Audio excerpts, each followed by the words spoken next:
Op 22-jarige leeftijd verstoor van de week de Frieske schrijver Trinus Riemersma. Zijn eerste roman, Fabriek, uit juni 1964, joeg een bulte opscoor, omdat erin iepenhettig hoe seks en geloofskreun waard. Riemersma kan zien we als een van de belangrijkste naoorlogse Frieske schrijvers. Het komend jaar repeteren maar mensen die hem goed kent hebben. En fragmenten uit reportages van Omroep Friesland en uit een film die Pieter Verhoef aan jaren 60 maakte, oer Trinus Riemersma.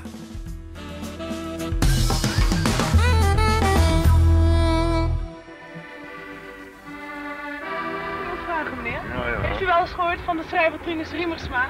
Jawel. Ja, heeft u wel eens boeken van hem gelezen? Jawel. U Fabriek. Wel? Fabriek, wat vond u ervan? Nou, mooi. Mooi? Ja. In de krant wordt nogal geschreven Ja, over passages en zo wel zo wat.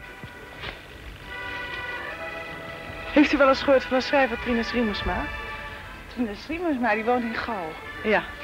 Ja, ik heb wel een klein beetje van gehoord, maar ik weet er niet veel van hoor. Het is nou nog zo vroeg. En wat vindt u van hem? Maar ik vind hem een leuke kop hebben. Hij is natuurlijk wel een klein beetje nieuwlichter. En die oudlichters, laat me hem zo zeggen, die vervoeren me een klein beetje. Maar ik vervoer hem niet hoor. Noem de dingen maar bij de naam, zeg ik. Het is allerbest. Ik vind het is zo ziekelijk geval. Omdat de kranten er zo over schrijven en zo, vindt u? Ja, zeker. En Ik vind gewoon dat dat niet waar is of zo. Nee, dat... Of wel? Ja. Nee, ik zou zeggen, je muziekje maar horen, weet je.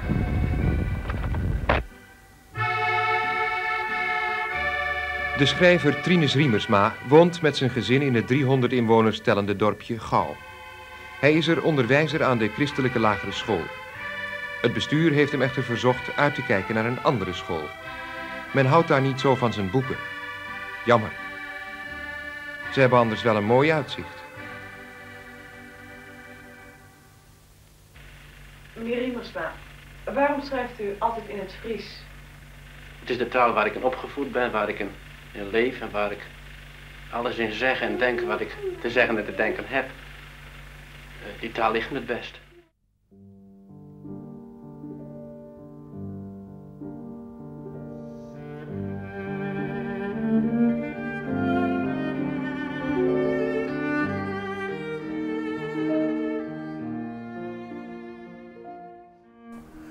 Vers 24.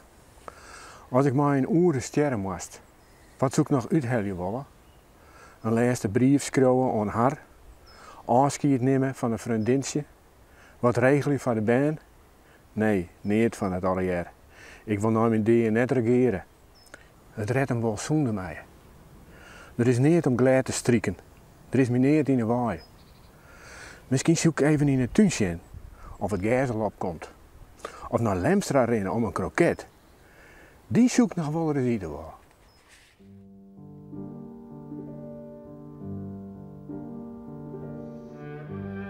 Trinus Riemersma maakte zijn schreeuwersdebuut in het tijdschrift van de christelijk Frieske jongerein, De Gouden Tijd. Dat wie in het begin van de jaren 60, de tijd dat er krekt de kweekskwallen achter de regie. In de jaren die het volgden, verrikkerde de Frieske literatuur met 100 romans, 2 detectives, een tal verhalenbondels en 2 verse bondels. Zo'n de jaren 70 broekte zijn eigen stavering.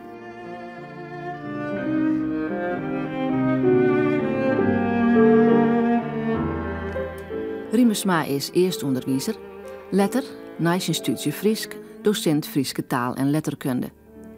Hij schreef een proefschrift door het Frieske proza van voor 1944. Zo'n jaren werd het er in Frenscher, maar hij groeide op in Verwert. Vooral voor zijn eerste boeken wie dit net zonder invloed. Ik had me in Verwert nooit net echt thuis vield. Wie nogal grote distanties tussen hervormen orthodox en hervormen vrijzinnig en dan nog gereformeerd. Dat weer heel slim skaat. En dan hier is nog het standsverschil tussen Riek en Heren. In allerhande gradaties. Nou, boeren, arbeiders en wat wij dan nemen elite en gewone lui. Henk Koren kwam wel in een opmerking om een zitten krijgen, iets kwaad bestuur of zo. Oren we net, die wint hem in. En dat weer heel slim. Dat schijnt later wel oerbeter te wezen, maar destijds wie dat... ja, Oost indeelt in groepen, rangen en standen. En ik denk wel dat ik dat wat meegenomen heb in mijn schilderij. Dat zulks te vernemen is. Wij waren van Hoes uit Oosa. Het was uit Oosa inprenten van wij jaren daar die stonden. Wij zijn arbeiders. Daar jaren wij bij en dat ben Grutleer. Trinus die het de Friese literatuur in de laatste 50 jaar gewoon deel zet. Als vervolg op wat Anne Watman eerst dien had. En Trinus die is de schrijver die de moderne roman Friesland jong had. En ik wat thema's onbelangrijk, wat vorm onbelangrijk, stil, experiment. Dus ja, Trinus dat is het centrale punt. Bartle, hoe belangrijk wie Trinus Riemersma voor de Friese literatuur? Nou, heel erg wichtig naar mijn bedenken. Net alleen nog als schrijver, maar ook als dichter. Want zijn vesten wien voor mij echt een inspiratie om in de Friese literatuur dwaande te wijzen. Omdat hij hele eigen tijd eigenlijk wie. Dus echt, de 60er, 70er jaren toen ik mijn schrijven begon ben, die bracht hij dus echt in zijn proza naar voren. En je had helemaal net het idee dat als je in de Friese literatuur dwaande wien, dat je daar maar oud-Frensige dingen bezig bent. Het wie heel eigen tijd, het wie up-to-date, om het in goed Fries te zeggen. Heeft u wel eens van de schrijver Trinus Riemersma gehoord? Ja. Ja, heeft u wel eens een van zijn boeken gelezen of niet? Nou, ik heb er wel een stukje gelezen, maar nog niet veel. Hoe vond u het? Nou, ja, wat zou ik zeggen, het boek is anders wel heel goed. Maar ja, je vindt het wel soms wel eens een beetje smerig. Ja, vindt u dat echt wel? Ja, nou ja, hij beschrijft het zo precies zoals het is. En dat hoeft niet van u? Nou, nee. Ach, dat wijst de weg vanzelf. Ja. En heeft u wel recensies in kranten en zo ook over die boeken gelezen of niet? Jawel. Wat vond u daarvan? Vond u dat wel terecht, wat ze zeiden? Ja.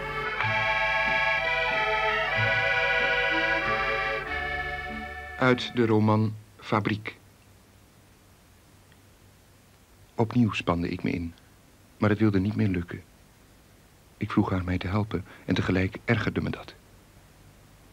Ik vroeg haar ook haar ogen open te doen, maar ik durfde er toch niet aan te kijken. Ten slotte kleedde ik haar helemaal uit. Ik had het niet moeten doen. Haar anders zo mooie borsten slingerden als weken kwallen over haar ribben heen en weer. De vochtige warmte tussen haar lippen voelde nu lauw aan. De geur deed me niets deze keer. Of niets. Ik voelde dat deze vrouw het liefste was dat ik bezat, dat ik nog nooit zoveel van haar had gehouden. En tegelijkertijd wist ik dat ik het haar deze keer niet kon bewijzen. Ik verborg mijn ogen in haar haren en fluisterde, ik kan het niet. Ze wilde haar teleurstelling niet laten merken. Ze haalde me aan en zei, je bent te moe. Morgenavond ben je wel uitgerust. Ik wilde graag lief voor je zijn, maar ik kan het niet. Het geeft niet. Het is bij mij ook alweer voorbij. Ze stond in al haar pracht naast het bed en kleedde zich aan. Opnieuw zag ik hoe sierlijk haar borsten gevormd waren toen ze zich bukte om het broekje op te rapen. Ik trok geïrriteerd de dekens over mijn machteloze lichaam. Je bent moe. Ga maar vlug slapen. In een gewoon verhaal moet ieder deel zijn betekenis hebben in het geheel. En alles dus. Nu is het gekke, de laatste tijd heeft men vaak gezegd, als er een seksuele scène in voorkwam, dat heeft geen functie in het geheel. Van mijn eigen boek Fabriek heeft men het ook gezegd. Ik had het idee dat het wel functie had. Ik beelde een man uit die er helemaal onderdoor ging en ik kon dat illustreren aan zijn seks. Aan een paar bedscènes.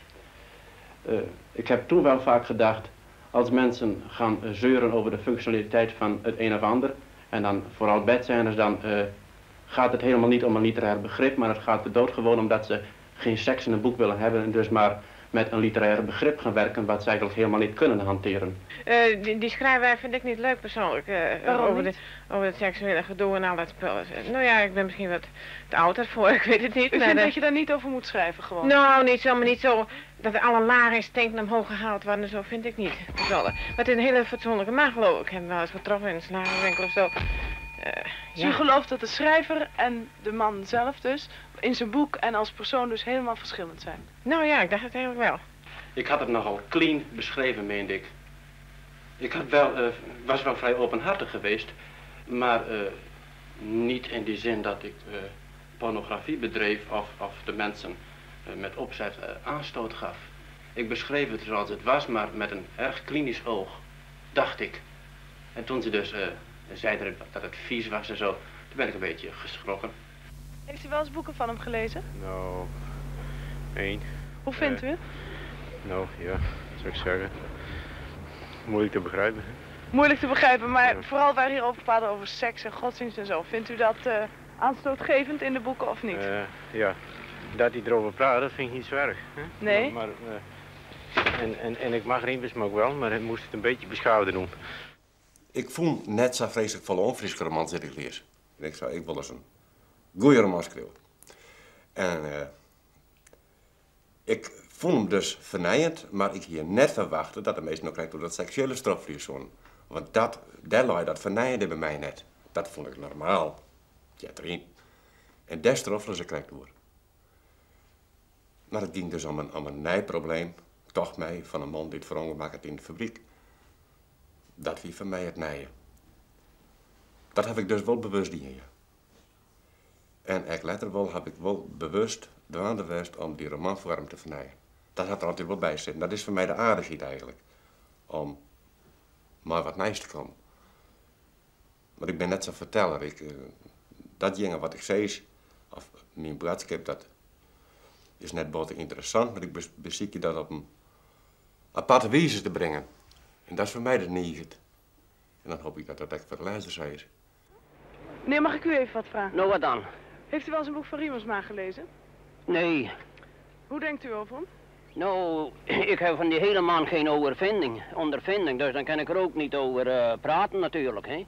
Ik moet eerst de ondervinding van de man hebben. Kent u hem? Nou, ik ken hem van aanzien, maar meer kan ik hem niet.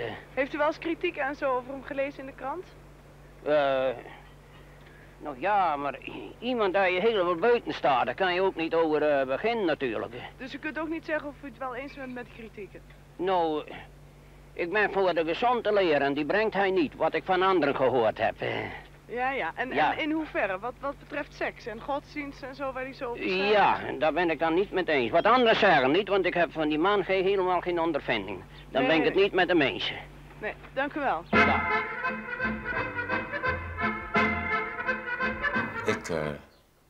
Ik weer vrij opstandig, denk ik, ja. Pikt het net al jaren. Maar mij een heel soort orenskroos in die tijd, hè? In het Hollandse taalgebied. Wie en ik al heel wat boeken publiceren dat je vrij in de voren kwam. Ja. Jan Wolkers, Gerard Reven, hier de West. Ja. Viel je dan al onbesippen, want dat soort skroos? Wel on van het Reven, net on Wolkers. Ik heb nooit goed ken over Wolkers zijn, nou ja, zijn haat, haast, zijn orde en zijn ouderlijk milieu. Dat had me nooit lijn. Ja, simpel omdat ik heel goed met zijn mem kon. En ik viel me thuis in het milieu dat ik in opdracht ben. Dus dat had mij altijd het zin bij Wolkers. Zijn oordwan op het milieu dat eruit voortkwam. Maar van het Reven, dat heb ik mij wel onbeseft gevoeld, ja. Altijd zijn eerste werken. Als je letter water zag verhipte rioks. En nou ja, dat kon ik hem net niet volgen. Maar in het begin zeker, ja. Op weg naar het einde en dat soort dingen heb ik maar Grutte nog lezen. En ik denk dat ik toch geen beïnvloeden ben, ja. Dat mag haast wel. Fabriek is een prachtig boek. Allerhande verhalen binnen heel mooi. De Rede Boire is een prachtig boek. Mixomatose, wat hetzelfde ook als een misleerde boek misschien, dat is echt mooi. Maar hij had altijd een heel soort verschillende boeken geschreven. Trines die we altijd aan het experimenteren. Dan sa. Voor hem wie literatuur, net alleen het nou, ik wil dit of dat kwijt, maar wie ik spul. Eigenlijk in al zijn boeken beziek het er om een orenvorm te vinden, of een nieuwe vorm, of een manier waarop er een onderwerp beter benaderen kan dan op een sluchtwaai romanmanier. Zat er om hem heen, oeral zeg. Nou, de kist bijgelijks de Rede Boaren nemen. En er zitten 3 verschillende verhaallagen in. Rennen eigenlijk een beetje terug en dan erheen. Nou, dat die er heel vaak. Dat er bezocht om net een sluchtwaai verhaal te vertellen. Dat iedereen net altijd zin aan had er wel eens verteld. Maar gewoon, hij wil hem eigenlijk een heger doel zetten dan een jedder zet hier. En ik denk eigenlijk dat het hem soms dan wel eens verveelde. Dat toch, ja, nou dit ken ik zo wel. Hij schreeuw direct, maar net keel. Hij een riek idiom, die is heel dicht bij de gewone taal van de mensen. En het wie, ja, in die zin direct inhoudelijk, hij dwast het wel te zeggen en hij omschreeuwde dingen net.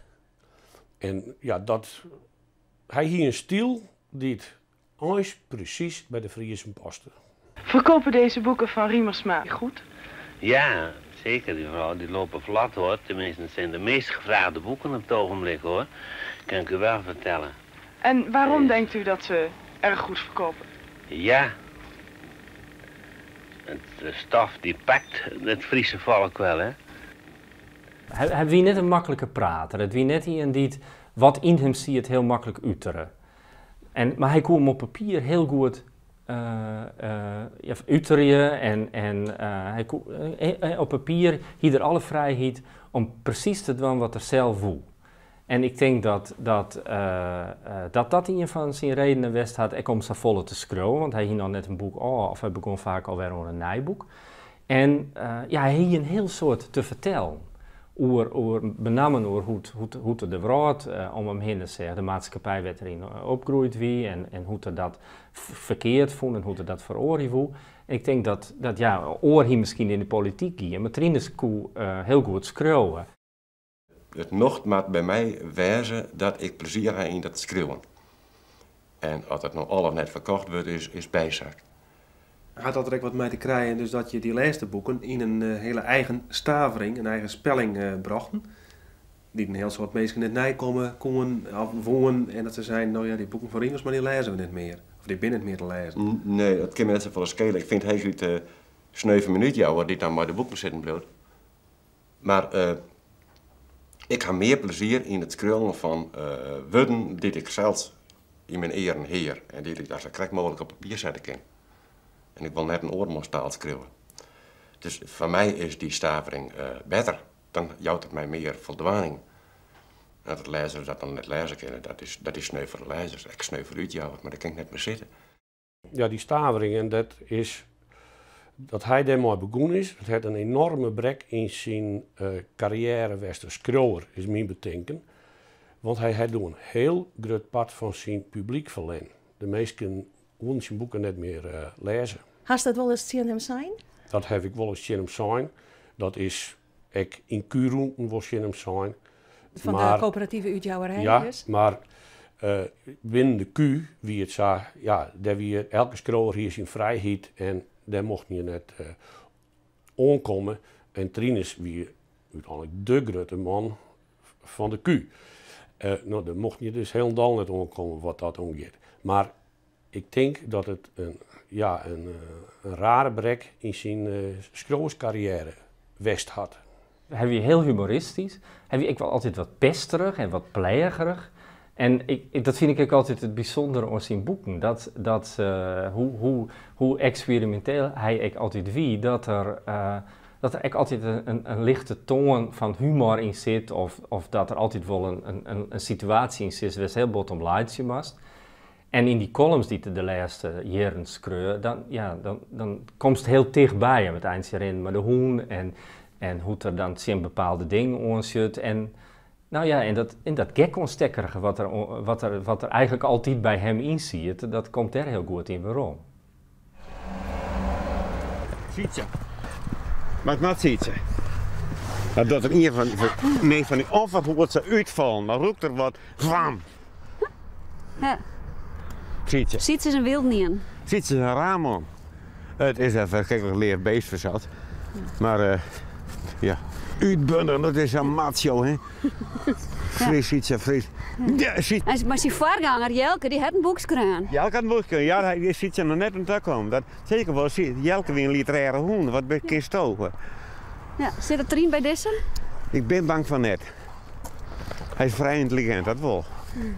Maar dat ben hoendags, hè. Ja. Deze oer het Libben en de Deer kwam uit in 2001. Het is een soort van hoenenfilosofie, skreun terug laberen door Jelke, waarin er hem afvraagt dat zijn baas omkool, Trinus dus, hem net beter dingen gaan laten kennen hier. Net op het... Mis kwam hem echt in sterren in die tijd en ik wilde zo zomaar de Deer te wanden. En toen heb ik Jelke zijn levensverhaal vertellen laten. En zijn tevens nu de Deer. Weer? Daar ene. Zo jellen wij bij de wal op en dat weer mis. Ja, die vreselijke rij die zat vergroeid weer. Ik ging kracht met die stakker. Alleen de voorpoorten kon klauwen, maar de achterpoorten kon hem net omheen drukken. En die weet niet een de keer. Poorten omheen, eigen niepen. Absurd. Zeg je aan? Dat was mijn idee, want ik kan een interpretatie wel wijzen. Van baas help mij. God nog daar. Dus ik was zo vreselijk. Ja, die boem, de 14 en ik ben net zo spontaan. Maar doe wel. Jelke had eigenlijk zo in de meeste maatsen viersen te draag, hè? Ja. Daar had er vanzelf een gelijk om. Dat hoeft ik al in net. Ja. Maar jou je dat nog onlutsen, dat de hoen dat zei? Ja, ik ben wel onlutsen. Ja, maar ik bedoel, je komt er wel verder terug je personen, je figuren in boeken. Die zeggen soms opmerkelijk snoorde dingen. Die je zelf nooit bedenken kan. En die komen dan toch de frasken in een verhaal. En dat is nieuwsgierig. Dat is een grote vriend van die zietje die daar komt. Dan komt een grote vriend van die om. Maar die wil niks van die weten ook. Ah, die is zijn eigen wiel. Ah, dat is verschrikkelijk. Fret die vrouw maar op, ziet je? Verrekte reuven. Fret die vrouw maar op. Dat verging, ziet ze dan toe. Gekkenhuis is best. Nou, maar zien. Hij wil niks van die weten, ziet ze. Arrogante kloor. Ja, arrogante kloor. Arrogante kloor. Riemersma zijn eerste roman Fabriek uit 1964 had een hele protte opscoring. De expliciete seksuele passages en een onheilig godsbeeld schokten een part van de lezers.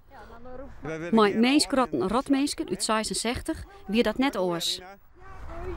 Ik ben dwaande met het omstavingen van Meeskrotten Rotmeesken. Dat is zelfs van 1966, dus in een oude stavering. En dan zijn er stukjes van mij dat ik me daar niet van maak. Dat de mensen critici net zozeer stroffelen om mijn boek, dat vind ik prima. Maar dat ze mij als een mens kan schilderen. Ja, is dat bad? Dat is wel bad, ja. Ik had er echt hinderen me gewoon bij het solliciteren. Maar ik wilde wel in gauw worden, ik wil mat houden. Dat is letterlijk al je bijlijn, maar op dat tijd weer het min. In 68. En toen heb ik in solliciteren en dan, je komt het nooit te weten vanzelf. Meestal ben ik net zo eerlijk, maar dan speelde dat feit dat ik boekenskunde wel een rol. Kreeg ik een beneming vanwege fabriek. Ja, dus mensen gewoon net een master voor de klasse had die over seks kreeg. Over seks en God, nee. En het gekke weer, bij een evenbierschool kreeg ik een poort in de kroon, word ik weer christelijk. Dus hij wil je zending bedrijven.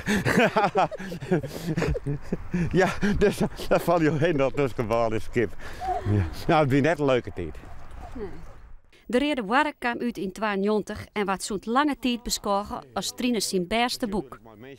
Ja, de Rede Warre had ik vanzelf een heel bulte in kwijt kennen van mijn leven en mijn jeugd. Dus dat bleef een van mijn favoriete boeken. Maar aan de andere kant, nou, de klap is volle beter kunnen. Oh, leven jongen.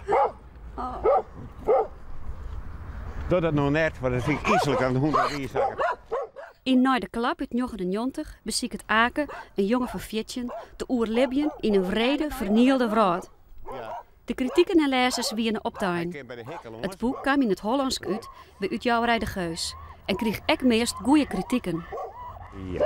Ja, dan even trots zetten. Juist, hij had er werk. Ik heb een poerbest uitjouwer vanzelf. De Geus is een prima uitjouwer voor mij. Nou? Want die man jouwt aparte boeken uit. En liet hem net leren door de waan van de dag, maar zie ik hem gewoon niet van dit post in die fonds. Dus ik ben heel wijs dat ik bij de Geus uitkom. Maar Marine? Nee, dat net. Ja. Dus dat wordt net, ik ben nog net niet een klap brood verneerd.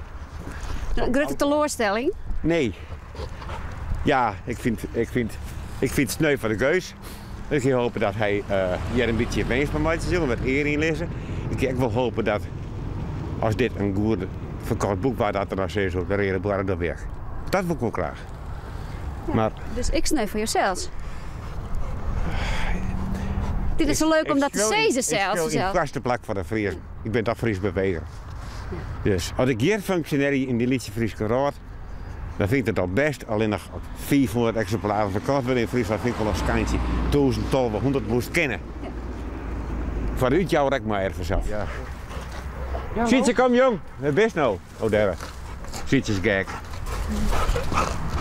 Maar waar zou er heen? Nee, dat is ook niet. Hij gaat direct in. Ja, dat wil jij erin. Zietje, jongen, dan ga je drek. Je bent mooi. Trinus, ik zeur toch nog even hoe terug. Ja. Want je zei ze van, laat mij maar in de Friese roente een schreeuwer wezen. En daar wat verdwannen vind ik het al lang goed. Maar dat lijkt het mij toch wel wat aan de bescherende kant. Want je wordt toch algemeen waardeerd een goed schreeuwer. En moest ze de beste Friese schreeuwer. Dan kan het toch net zo wezen dat het alleen in het Friese taalgebied goed is. Dat is het grif ik net. Dat is het grif ik net. Alleen als het net opgeind wordt. De politici zeggen, de kiezers is altijd gelijk. Maar dan mag ze zeggen, lees dat gelijk. Dan kiest hij net even zetten. Als je in een liedstaalgebied zit, dan wordt er ondersteld, nou ja, die literatuur zit er wel iets weg. En alle Amerikaanse rotsen werd je prijzen, want dat is ook uit Longen. En de Lietse literaturen, die komen amper verder dan de eigen grens. Want, ja, ik had nog iets stavers kunnen zeggen, want Schierman Zegers, het kan alle hier wel heel goed wezen. Maar als je die promotie net krijgt en als de mensen het oppikken, dan blijft het hingen binnen de eigen kreten. En dan moet je dan maar vermoord zijn, als wil je terug opstandig en weet ik het. Ja, ga je dat wel?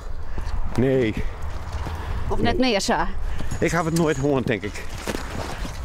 Ik heb door het fabriek vertaald waar de meesten wel hopen vanzelf dat ik nou een groot publiek krijg. Zo. Benamelijk ik, omdat ik hier zoveel op Jerstoon ondervond. Dan hoop je ook van, als ik terugbrek in Holland, dan komt die waardering in een wat wijder perspectief te staan.